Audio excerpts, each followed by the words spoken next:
मैंने तो पहले भी कहा था कि हम असल बीजेपी कौन है? हम हैं, हमारे साथी जो यहाँ आए हैं वो हैं सतीश प्रधान जी, ये भी बीजेपी में आ गए। तो बीजेपी को अगर एक व्यक्ति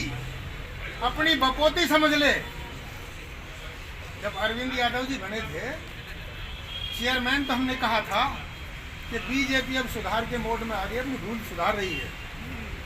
लेकिन दबाव इतना बढ़ा उसके बाद कि जहां से चली थी बीजेपी वहीं आ गई, इंद्रजीत के ही इर्द गिर्द घूमने लग गई। चलो चेयरमैन की टिकट दे दी। पार्षदों में भी जो बीजेपी के बहुत समर्पित उम्मीदवार थे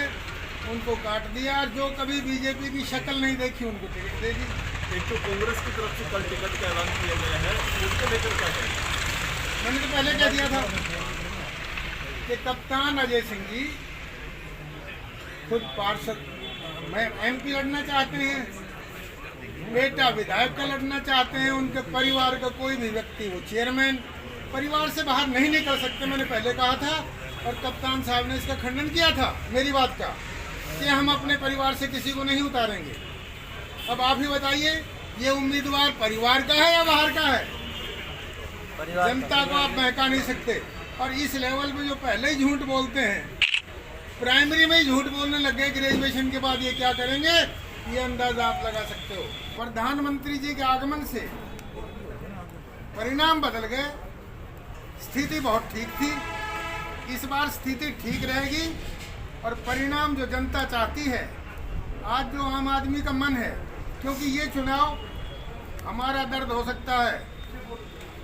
कुछ भी हो सकता है, लेकिन ये चुनाव परिवर्तन के लिए है, सौंदर्यीकरण के लिए, आवारा पशुओं को एकदम रोकने के लिए, शहर के विकास के लिए, जल बिजली की आपूर्ति के लिए, भाईचारा स्थापित करने के लिए, और जो ये लूट खसोट मची है इसको बंद करने के लिए, एक स्वच्छ एक आदर्श शहर रेवाड़ी बने, उसके लिए हाईकी में कितने काम हुए हम गिन नहीं सकते। चाहे सड़कों का काम था, चाहे हमारी मेडिकल कॉलेज की मांग थी, चाहे हमारा डिग्री कॉलेज का उद्घाटन शिलान्यास हुआ, बस अड्डे का हुआ, शहर की सड़कों की क्या हालत हुई, सफाई के लिए कैसी बढ़िया मशीन हम लेके आए, गर्ल्स स्कूल की बिल्डिंग, और यहाँ जो मोहर लगी हुई है कि यहाँ केवल 2 खानदानों का वर्चस्व है, उसको तोड़ के आम जनता का वर्चस्व हो। हम केवल ये इस सपने के साथ इस चुनाव में आए हैं। बाद में तो पछताएगा, पर वो ये महसूस करेगा कि हाँ भाई हमें भी सम्मान मिला है और वास्तव में शहर का विकास हुआ है, और शहर में इसी तरह से काम होने चाहिए और ऐसे उम्मीदवार होने चाहिए जो सबको प्यार दे, सबको इज्जत दे, सबको आदर दे। और एक जो शहर में जिस तरह से कभी पुलिस का आतंक है, हमने तो बंद करा दी थी पुलिस भी, और इंस्पेक्टर राज भी अपने समय में खत्म करा दिया था। आज धीरे धीरे से फिर से पुलिस चालान काटने लगी है, चाहे जिसको रोक लेती है मास्क के बहाने। फोकस होना चाहिए आवारा पशु, सफाई, सैनिटेशन, विकास, सौंदर्यीकरण, बिजली की आपूर्ति, नंगे तार जहाँ पड़े बदले जाएं, और जो तारों की और लाइनों की व्यवस्था नहीं है वो वहाँ से हटे, सड़कें चौड़ी हों, सीवरेज हमने ऐसे कर दिया था। पिछले बरसात में आपने देखा होगा कहीं वो नहीं लगा था, लेकिन इस बार कोई टोकने वाला नहीं, कोई देखने वाला नहीं, जो हमने विकास को गति दी थी अब उसको रोकने के लिए कोई, अब गलती से कांग्रेस का विधायक जिता दिया,